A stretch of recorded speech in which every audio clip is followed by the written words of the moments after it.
Serious. What is the fastest way you have seen someone ruin their life? 15 to 20 years ago, an ex worked at a dream job type of place.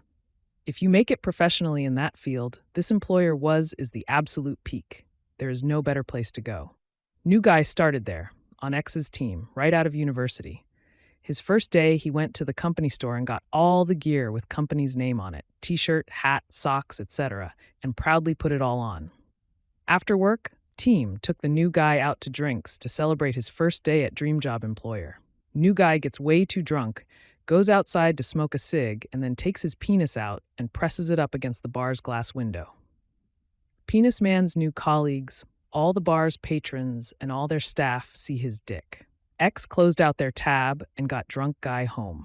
The bar calls the employer the next morning, complaining about the new guy's dick antics, banning him and anyone wearing company gear. New guy was fired before lunch on day 2. A cautionary story. Edit. The bar was in a never gentrified, always wealthy part of SFCA. Patrons were very wealthy people, entitled. Myself, having worked in fine dining in college, I can only imagine the absolute hell those patrons raised about seeing some dipshit's dick while slurping down their third martini. Many of you relate to this story and have shared about not even wearing something as small as a lanyard/company info on it. This is all great logic. Please keep it up and share that advice. It is especially pertinent when your employer, like the subject of my story, is known globally for children's entertainment.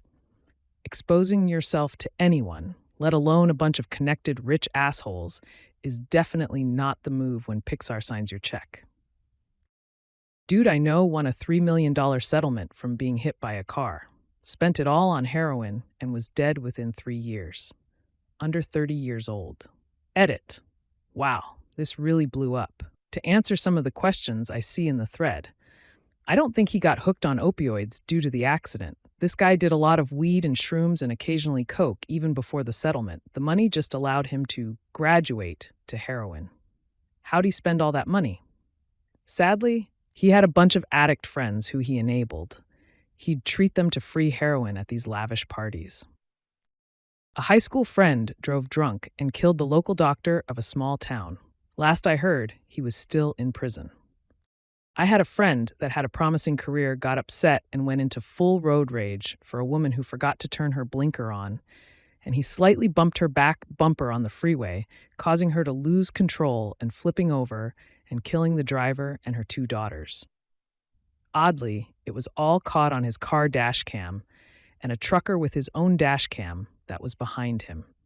He is now doing 40+ years in prison. Post update, I wasn't expecting much attention on this story. Additional details that people keep asking me. I can't say we were close friend or good friends. We hung out during high school years. I may have seen him a couple times afterwards. He moved out of state. Most information I got was from his sister. I do know that he is in jail for what he did. Now, I'm not sure if his sister is not giving me the full story, but I do know he definitely received high jail sentence. I know he went to college for marketing. I believe he was interning for high-end sports marketing company. Watched a buddy spend his entire life savings betting on the Paulo Costa versus Adesanya. I begged him not to do it, and he lost his and his wife's entire $60K nest egg. She left him immediately with the kids, and now he lives at his mom's house. Edit. Wow, this blew up. So a little more backstory. He had been betting on prize fighting for a short while and winning. Nothing outrageous, and heck, I even bet with him on a time or two because it was smaller bets, 1-200. He had been winning, probably made a few grand, not sure how much, but he was always saying he won and showing off his bets. So I can confirm he had been winning, and his luck was pretty impressive. As far as I know, he doesn't gamble anymore and is just trying to rebuild his life. He lost his wife, but does spend a lot of time with the kids. Arrive at work on their first day as a temp at around 10 a.m., caught stealing the boss's wallet at 12:30, taken away by police at 1 p.m. A close friend of my best friend grabbed his 8-year-old son's new skateboard and took off down a hill in Georgia, hit a rock, landed on his head, and had permanent brain damage.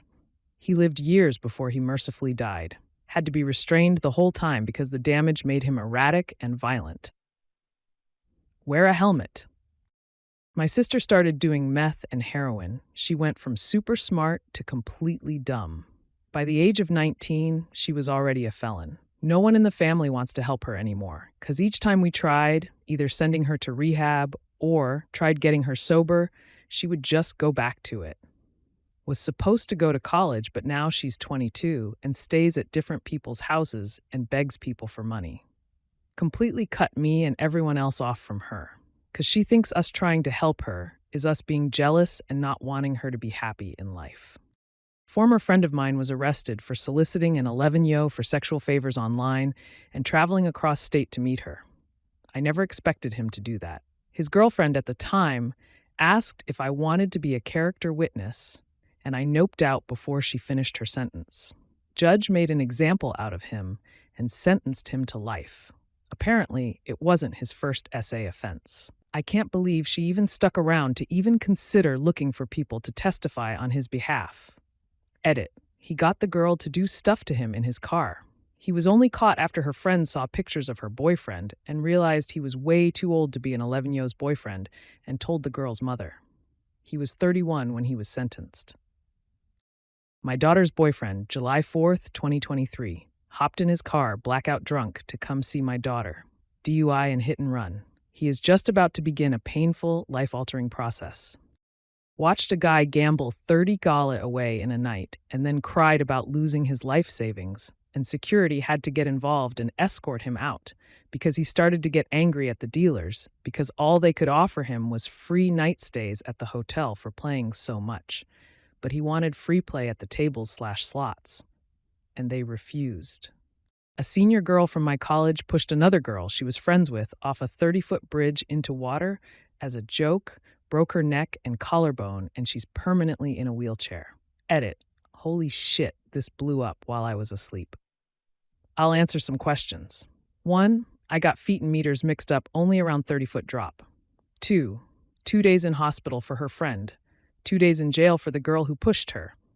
She spent the same time in jail as the victim spent in hospital. It's fucked up. 3. The parents of the victim chose not to press charges. 4. It was not Taylor Smith. 5.